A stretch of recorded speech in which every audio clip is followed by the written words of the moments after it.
नमस्कार, IBC 24 देख रहे हैं आप। मैं हूं आपके साथ विजय कुमार पंड्या। छत्तीसगढ़ की बात में आप सभी का स्वागत है।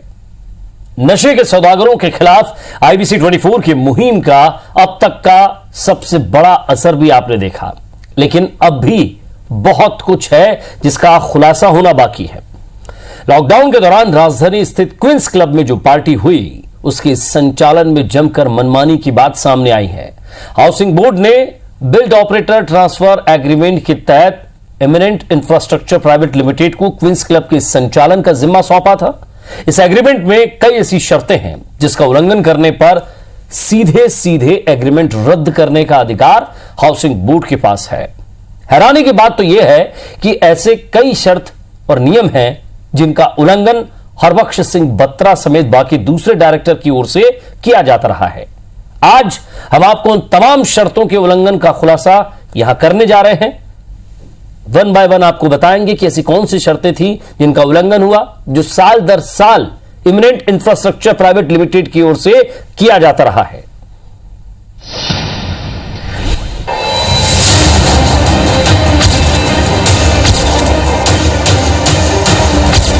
हाउसिंग बोर्ड और इमिनेंट इंफ्रास्ट्रक्चर प्राइवेट लिमिटेड के बीच हुए BOT एग्रीमेंट में कई शर्तें ऐसी हुई हैं जिसका खुला उल्लंघन इसके संचालन के दौरान किया गया है और जिसके लिए हाउसिंग बोर्ड को इमिनेंट इंफ्रास्ट्रक्चर प्राइवेट लिमिटेड के एग्रीमेंट को रद्द करने का अधिकार है। क्वींस क्लब के संचालकों ने कैसे खुलेआम नियमों की धज्जियां उड़ाई, आपको एक एक सवालों के जरिए बताते हैं।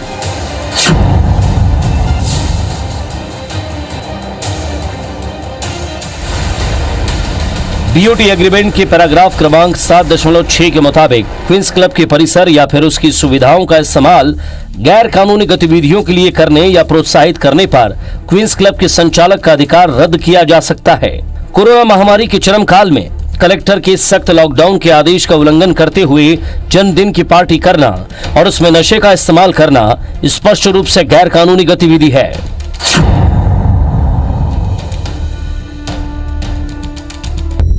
क्लब के निर्माण के वक्त टाउन एंड कंट्री प्लानिंग विभाग ने स्पष्ट निर्देश दिया है कि क्लब का entry gate VIP main road की तरफ से नहीं होगा, एंट्री गेट विधायक कॉलोनी की तरफ से ही होगा। लेकिन वर्षों से क्लब का एंट्री गेट VIP रोड की तरफ से दिया हुआ है। यह स्पष्ट रूप से TMC निर्देश का उल्लंघन है।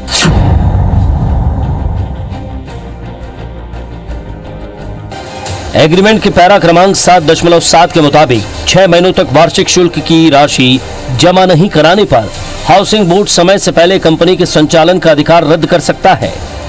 अगर एग्रीमेंट के टर्म्स में ऐसा है कि जो भी फीस है, ईयरली फीस, एनुअल फीस है, अगर उसको देने में डिले करते हैं तो हाउसिंग बोर्ड को ये राइट है कि वो शो कॉज नोटिस दे सकता है और उसके बाद हाउसिंग बोर्ड को ही राइट है कि वो अगर शो कॉज जो भी उसका रिप्लाई आता है, अगर वो सफिशिएंट नहीं है रिप्लाई, तो हाउसिंग बोर्ड ऐसे एग्रीमेंट को टर्मिनेट भी कर सकता है। एग्रीमेंट में ऐसे प्रोविजंस हैं।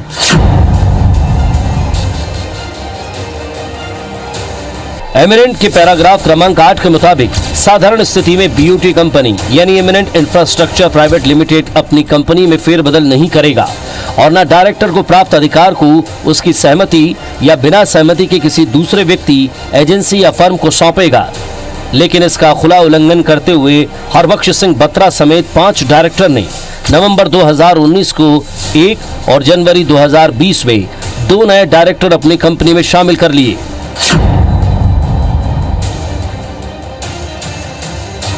एमिनेंट कंपनी के 5 डायरेक्टर ने 28 नवंबर 2019 को बकायदा स्टाम्प पेपर पर MOU के जरिए 9.11 करोड़ के सौदे के बदले क्लब के संचालन का अधिकार जैन और सिंघानिया परिवार को बेच दिया। ये सौदा BOT एग्रीमेंट के स्पष्ट तौर पर उल्लंघन है। BOT एग्रीमेंट के अकॉर्डिंगली अगर किसी भी तरह का कॉन्स्टिट्यूशन में चेंज करना हो एमिनेंट को, तो उसके लिए प्रायर अप्रूवल लेना बहुत ज़रूरी है। उसके प्रायर अप्रूवल के बिना कोई भी कॉन्स्टिट्यूशन में चेंज नहीं किया जा सकता, ना किसी डायरेक्टर को इस तरह से वो ऐड कर सकते हैं। प्रायर अप्रूवल इसके लिए हाउसिंग बोर्ड का ज़रूरी है।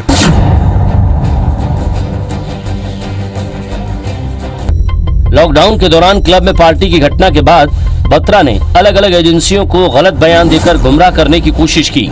एक तरफ पुलिस को बयान दिया गया कि क्लब के संचालन का अधिकार उसने जैन और सिंघानिया परिवार को दे दिया है।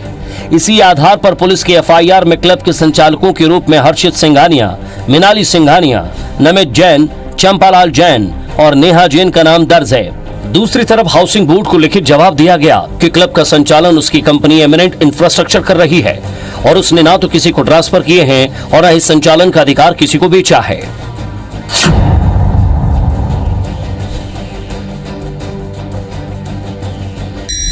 हरबख्श बत्रा और उसके परिवार के सदस्य संचालकों द्वारा सिंघानिया और जैन परिवार के सदस्यों के साथ की गई डील भी अपने आप में गैर कानूनी बताई जा रही है, क्योंकि कंपनी लॉ के मुताबिक ऐसे सौदे करने से पहले बोर्ड ऑफ डायरेक्टर की बैठक बुलानी होती है और इसके लिए लिए गए फैसलों को आधार बताते हुए डील की जाती है। लेकिन 28 नवंबर 2019 के एमओयू में ऐसी किसी भी मीटिंग या उसके फैसले का जिक्र नहीं है। इस डील के एमिनेंट कंपनी के डायरेक्टर ने व्यक्तिगत अधिकार से संपादित किया है। ये अपने आप में नियम कायदों का बड़ा उल्लंघन है।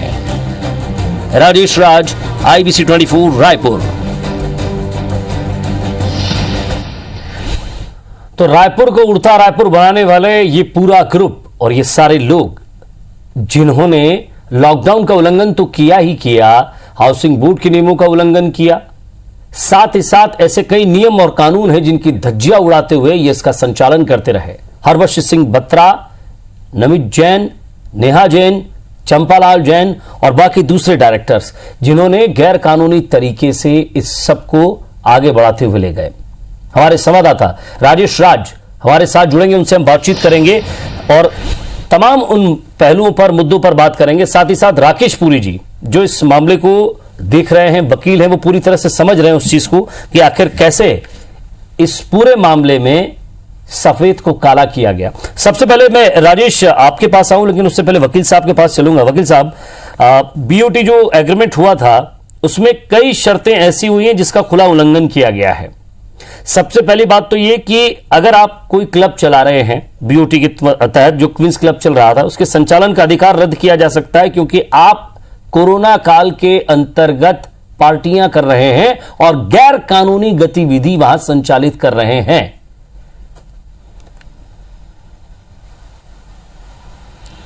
बिल्कुल विनय जी, मैं आपकी बात से सहमत हूँ। सामान्य परिस्थितियों में भी कोई गैर कानूनी काम करना भयावह हो सकता है, दांडिक परिणाम हो सकते हैं उसके। लेकिन विशेषकर जब पूरा विश्व, संपूर्ण भारत, रायपुर, छत्तीसगढ़ भी इस समस्या से बहुत बुरी तरह से गुजर रहा था, उस समय पे इस तरह का विधि विरुद्ध कृत्य करना, गैर कानूनी काम करना अपने आप में काफ़ी गलत है, निंदनीय है और इसके खिलाफ में कड़ी कार्रवाई होनी चाहिए। जी राकेश पुरी जी, ऐसे कौन कौन से मुद्दे हैं जो आपने इसमें देखे, समझे, जिनके तहत कड़ी कार्रवाई हो सकती है, या अब तक कार्रवाई क्यों नहीं हुई, ये भी सवाल खड़ा होता है।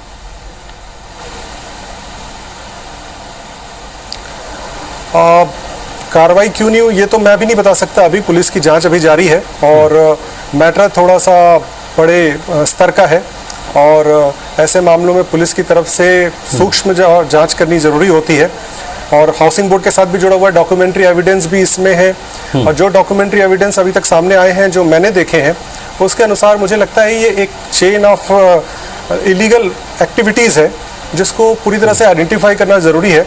और इस पूरे मामले में हाउसिंग बोर्ड की भूमिका काफ़ी ज़रूरी और काफ़ी महत्वपूर्ण हो जाती है कि हाउसिंग बोर्ड का रुख ओवरऑल क्या रहता है।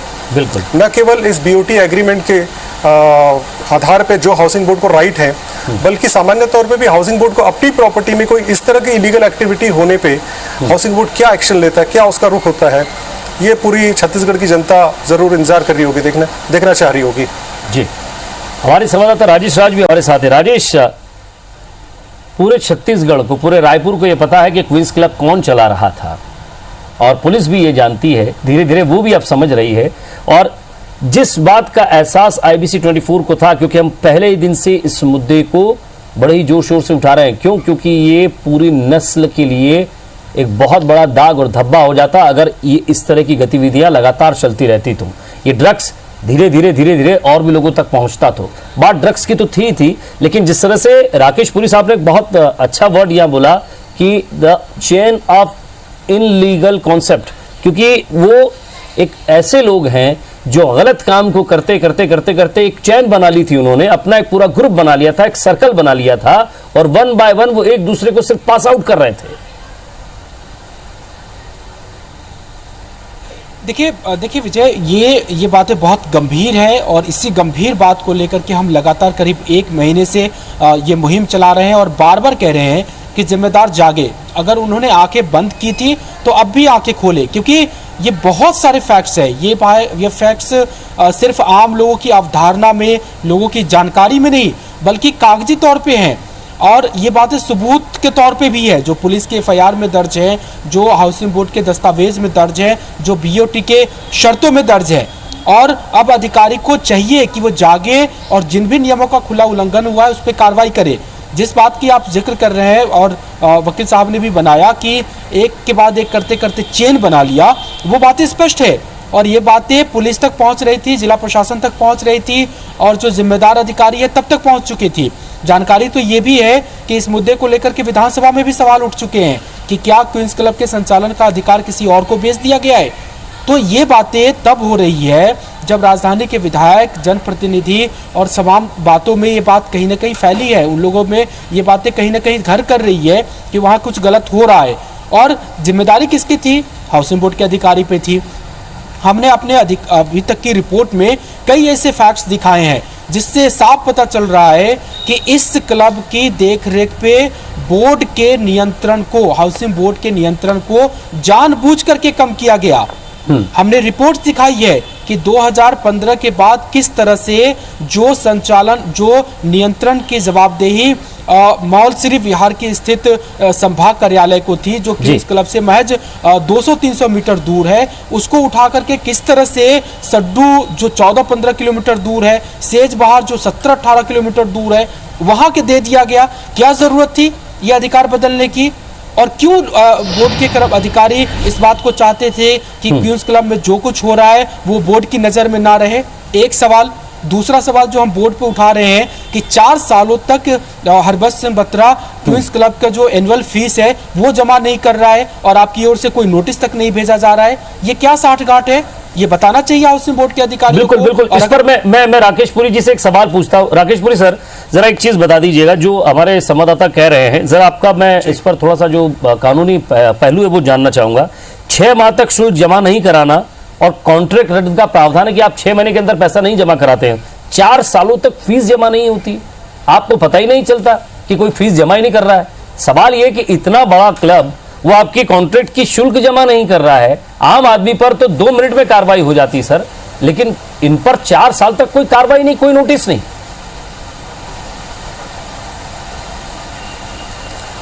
हाँ विनय जी, ये थोड़ी हैरत की बात है मेरे लिए भी कि इतना बड़ा क्लब चल रहा है और ईयरली फीस जो हाउसिंग बोर्ड का राइट है, जिससे हाउसिंग बोर्ड की इनकम होती है, हाउसिंग बोर्ड अपने एम्प्लॉयज़ को वो सैलरी देता है, ऐसी बड़े सोर्स की इनकम को हाउसिंग बोर्ड ने 4 साल तक नज़रअंदाज करके रखा और लिबर्टी दे के रखी कि वो संचालन करके उसके आय जनरेट करते रहे, आय प्राप्त करते रहे जो कंपनी उसका संचालन कर रही है। तो ये बड़ी हैरत अंगेज बात है और नोटिस न देना भी बड़ी हैरत अंगेज बात है। अलावा इसके जब ये घटना घट गई, तब जब हाउसिंग बोर्ड को जानकारी हुई या हाउसिंग बोर्ड को इस बारे में जागरूक किया गया कि इसकी जो 4 साल तक की इसकी ईयरली फीस क्यों जमा नहीं हुई है, हाउसिंग बोर्ड ने शो कॉज नोटिस दिया तो पैसे जमा हो गए या उसके पहले जमा हो गए, जैसा भी हुआ। लेकिन उसके बाद भी हाउसिंग बोर्ड का क्या रुख होता है इस पर? सिर्फ पेनल्टी लगा के या इंटरेस्ट लेके हाउसिंग बोर्ड अगर शांत बैठ जाता है तो कहीं ना कहीं एक भूमिका संदिग्ध हो जाती है कि ओवरऑल 4 साल तक ड्यूज क्यों नहीं लिए गए और उसके बाद में सख्त कार्रवाई क्यों नहीं की गई है। और जैसा मुझे आपके संवाददाता ने बताया कि 1 से ज़्यादा बार क्वींस क्लब ने ऐसा किया है कि 6 महीने तक, 6 महीने या 8 महीने या 10 महीने तक भी लेट जमा की गई है या और ज़्यादा लेट भी किया गया है ईयरली ड्यूज जमा करने में। जी वाकई। और राजेश, तो इसमें हाउसिंग बोर्ड को जो भी बीओटी एग्रीमेंट, जी सर कहिए, आप भी बात रख दीजिए। तो जो बीओटी एग्रीमेंट में क्लॉज है उसके तहत हाउसिंग बोर्ड को इसमें कुछ सख्ती दिखानी चाहिए ताकि इस तरह जो हो चुका है वो तो हो चुका है, लेकिन आगे इस तरह की घटनाएं ना हो कि हाउसिंग बोर्ड को मिलने वाली आय जो बड़े रूप में आय होती है वो आय को इस तरह से प्रभावित किया जा सके या हाउसिंग बोर्ड को जो समय पे मिलना चाहिए उसको किसी गलत तरीके से जो भी उसका हितग्राही है उसका लाभ प्राप्त करता रहे। जी वाकई राजेश, जो जांच हो रही है और जिस तरह से राकेश पुरी जी भी कह रहे हैं कि कुछ सफ़ेद पोश लोग हैं जो कुछ वजनदार लोग हैं, पैसे वाले लोग हैं, उन पर अभी पुलिस कार्रवाई तो कर रही, लेकिन धीरे धीरे बड़ी सूक्ष्म कार्रवाई हो रही है, क्योंकि किससे कहाँ कैसे क्या डील हुई इसको भी पूरी तरह पता लगा रहे हैं। राजेश, अगर हम सवाल दर सवाल चले तो ऐसे कई महत्वपूर्ण चीजें यहाँ नजर आती है, जिस तरह की बोर्ड की बिना लिखित अनुमति के डायरेक्टर नहीं बना सकते। आपने 3 डायरेक्टर कैसे जोड़ लिए? जी विजय, बहुत जगहों पे खामियां है विजय, और इस कॉन्ट्रैक्ट को पढ़ें आप और फिर देखें कि किस तरह से एक्सिक्यूट किया गया है, संचालन किया गया है। तो ऐसी कई खामियां हैं जिसको देख करके साफ लगता है कि बिना किसी प्रश्रय के, बिना किसी ऊपर के अधिकारियों की मिलीभगत के इस तरह की गड़बड़ियों को अंजाम नहीं दिया जा सकता। मैं इसलिए ये कह रहा हूँ क्योंकि हाउसिंग बोर्ड के आम उपभोक्ता होते हैं, आप थोड़ी सी गड़बड़ी करते हैं, पूरा अमला वहाँ पे पहुँच जाता है, नोटिस मिल जाता है। इसमें ये कैसे संभव है कि जानकारी नहीं रहे? मैं कह रहा हूँ कि इतनी बड़ी चीज़ है, इतनी बड़ी प्रॉपर्टी है, उसमें डायरेक्टर्स चेंज हो जा रहे हैं, हाउसिंग बोर्ड को नहीं पता। इतनी हिम्मत कैसे आ रही है इमिनेंट ग्रुप के संचालक को कि वो नियमों का स्पष्ट तौर पे खुला उल्लंघन करके एकदम ताक पर रख करके इस तरह के सौदे को डील करता है। पैसे ले करके वो 9 करोड़ 11 लाख रुपए की डील करके 2-3 लोगों को अधिकार बेचता है संचालन का, फिर उसे अपनी कंपनी में शामिल कर लेता है। कंपनी इसकी जानकारी हाउसिंग बोर्ड को नहीं देता है। जब ये पूरा मामला सामने आता है, लॉकडाउन के बाद फायरिंग होती है और वहाँ जन्मदिन की पार्टी होती है, और जब ये पूरी बातें मीडिया में आती है, तब हाउसिंग बोर्ड लेटर लिखता है संचालक को कि आपने नए संचालक बनाए हैं क्या, हमें जवाब दीजिए, और उसके बाद ये जानकारी उस तक पहुंचती है। तो बहुत स्पष्ट दिखता है कि इसमें बड़े रसूख के खेल खेले गए हैं, साठगांठ हुई है, प्रभावशाली लोग शामिल है, बचाने वाले और उसके साथ देने वाले कई लोग शामिल हैं। और अगर नियमों की बात करें तो इतनी जगहों पे नियमों की धज्जियां उड़ाई गई है कि हाउसिंग बोर्ड अगर चाहे तो कभी का आज का और एक झटके में उसका लीज खत्म कर सकता है, उस पर FIR करा सकता है। ऐसे ऐसे उल्लंघन हुए हैं। जी राकेश पुरी जी, जब क्लब चलता है, क्लब में आगे बढ़ते हैं तो उसकी कई बारीकियां और खामियां होती है, लेकिन एग्रीमेंट के मुताबिक दूसरे को सब लीज नहीं दे सकते थे। दूसरे को सब लीज देना, इसमें नए नाम जुड़ना, चाहे वो और बाकी लोग हों जिसमें से और भी नाम सामने आ रहे हैं, नमित जैन, चंपालाल जैन, इन लोगों तक वो पहुंचना, सिंघानिया परिवार तक पहुंचना, सवाल ये है कि इसमें धनबल और बाहुबल का पूरा इस्तेमाल हुआ है। हाँ, ये मैं तो नहीं कह सकता धनबल बाहुबल का हुआ है, लेकिन जो डॉक्यूमेंट सामने आ रहे हैं उससे देख के ये ज़रूर लगता है कि सबलेट और सबलीज करने वाला मैटर नहीं है। ये तो पूरा का पूरा क्वींस क्लब को एक तरह से ट्रांसफ़र करने का डॉक्यूमेंट दिखता है। आप ध्यान दीजिएगा कि 9 करोड़ 11 लाख रुपए में क्वींस क्लब को जो ट्रांसफ़र करने का जो एग्रीमेंट सामने आता है 28 नवंबर 2019 का, उसमें लिखा है कि बत्रा परिवार जो है वो अपनी आर्थिक समस्याओं की वजह से और नुकसान में जाने की वजह से इसको ट्रांसफ़र कर रहा है 9 करोड़ 11 लाख रुपए में। अब वो 28 नवंबर के बाद में फिर थोड़े समय बाद में 2 डायरेक्टर्स एंट्री हो जाते हैं। वो डायरेक्टर्स एंट्री होने के बाद में जब ये सितंबर में लॉकडाउन के दौरान ये घटना हुई, ड्रग्स या गोली चलने की और पार्टी होने की, उसके बाद में जो FIR होती है, FIR में जो मैनेजर वहाँ का वो बताता है, वो संचालक गण का नाम कुछ और बताता है, जो एमिनेंट इंफ्रास्ट्रक्चर के जो डायरेक्टर्स हैं उसमें से एक भी नाम नहीं बताता। वो डायरेक्टर जो उसके क्वींस क्लब के संचालक हैं या जो मालिक हैं उसका नाम ही अलग बताता है वो। तो कहीं ना कहीं ये लगता है कि ये ट्रांसफ़र हो रहा था पूरा का पूरा। और जैसा आपने पूछा BOT एग्रीमेंट में, तो BOT एग्रीमेंट में किसी भी तरह का ट्रांसफ़र का क्लॉज नहीं है, जहाँ तक मैंने पढ़ा है BOT एग्रीमेंट में।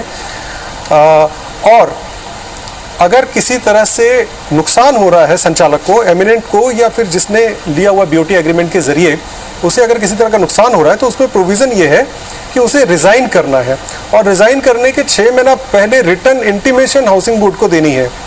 इसके बाद प्रोविज़न ये कहते हैं BOT एग्रीमेंट में कि हाउसिंग बोर्ड इसमें नई एजेंसी तलाशेगा, हाउसिंग बोर्ड तलाशेगा, उस प्रोसेस को चालू करेगा। इसलिए 6 महीने का टाइम लिया जा रहा है रिज़ाइन करने के लिए। ये 6 महीने के दौरान अगर हाउसिंग बोर्ड नई एजेंसी तलाश नहीं कर पाता है तो हाउसिंग बोर्ड एमिनेंट से पोजीशन वापस ले लेगा इस क्लब का, और जितने आउटस्टैंडिंग है क्लब के उसका पेमेंट करने की जिम्मेदारी एमिनेंट की ही होगी। तो यहाँ पे प्रोविजंस के अनुसार कोई भी कार्रवाई की गई हो ऐसा लगता नहीं है। जो एग्रीमेंट हुआ है MOU हुआ है जो 28 नवंबर का, उसकी जानकारी हाउसिंग बोर्ड को पहले नहीं दी गई। ऐसा एग्रीमेंट करने का पावर एमिनेंट को था नहीं। अच्छा, एमिनेंट ने तो ये एग्रीमेंट किया भी नहीं, MOU किया भी हुआ नहीं है। एमिनेंट के जो डायरेक्टर्स हैं उन्होंने इंडिविजुअल कैपेसिटी से किया हुआ है, उसके बाद भी उसको ट्रांसफ़र किया गया ऐसा करके शायद पुलिस में स्टेटमेंट भी हुआ है इस तरह के शायद। तो जो भी चीज़ें हुई हैं वो हाउसिंग बोर्ड के ऊपर काफ़ी बड़ी जिम्मेदारी लाती हैं कि हाउसिंग बोर्ड अपनी तरफ से अच्छी और डिटेल इंक्वायरी करे, ट्रांसपेरेंट इंक्वायरी करे। ये मैटर कोई छोटा मोटा मैटर नहीं है। जहाँ तक मैंने BOT एग्रीमेंट देखा है कि इसमें जो मेंबरशिप का प्रोविज़न है वो मेंबरशिप के प्रोविज़न के अनुसार कुल 122 मेंबर लगभग होने हैं स्पेशल मेंबर्स के रूप में, और वो स्पेशल मेंबर्स में सत्ता पक्ष के और विपक्ष के काफ़ी जो विधायक हैं वो भी हैं, और वर्तमान मुख्यमंत्री माननीय भूपेश बघेल जी भी इसके सदस्य हैं, अन्य मंत्रिमंडल के सदस्य भी हैं, विपक्ष से भी बड़े कद्दावर नेता इसके सदस्य हैं। तो ऐसे सदस्यों वाले क्लब में ऐसी धांधलियां अगर हो रही हों तो इसकी जांच करने की जिम्मेदारी काफ़ी ज़्यादा बढ़ जाती है हाउसिंग बोर्ड के लिए। जी राजेश, सवाल ये है कि जिला प्रशासन और उसके बाद हाउसिंग बोर्ड, क्या रवैया लगता है आपको कि जांच सही दिशा में जा रही है? आगे उन लोगों तक भी, उन सफेद पोशों तक भी जो सफेद पोश बनने की कोशिश करते हैं, जैन परिवार तक भी ये पुलिस पहुंच पाएगी, उनसे पूछताछ करेगी? देखिए इस दोनों में जहां तक जिला प्रशासन और हाउसिंग बोर्ड की जिम्मेदारी की बात करें तो हाउसिंग बोर्ड पे बहुत सारे सवाल उठे हैं अब तक, क्योंकि इसके पहले क्या हुआ हाउसिंग बोर्ड के अधिकारी बताएंगे। लेकिन जो घटना सामने आई उसके बाद ये ज़रूर लग रहा है कि हाउसिंग बोर्ड की ओर से कुछ कार्रवाई की जा रही है। क्योंकि मैं लगातार इस मामले को देखता रहा हूँ, अब तक एक अधिकारी भी इसमें ट्रांसफ़र हुए हैं इसी मामले में, जिन्होंने जिसके दौरान ये 400 वालों की फीस नहीं जमा कराई गई थी, उनका ट्रांसफ़र किया गया है। और भी जो हमारी बातचीत हो रही है, एक और अधिकारी है जो इसमें रडार में आए, उनके खिलाफ भी कार्रवाई करने की बात की जा रही है। चलिए राजेश, अब समझने वाली बात ये रह गई कि प्रशासन का रवैया क्या रहता है इस पर। क्या प्रशासन उन तक भी पहुंचेगा? क्या आगे और इसमें कार्रवाई उन बड़े लोगों तक जो बड़े बनने की कोशिश कर रहे हैं, क्या उन बड़े लोगों तक उनके काले कारनामे सामने आ पाएंगे? बहुत बहुत शुक्रिया राजेश राज आपका हमारे साथ जुड़ने के लिए, बातचीत के लिए। राकेश पुरी साहब आपका भी बहुत बहुत शुक्रिया। नमस्कार।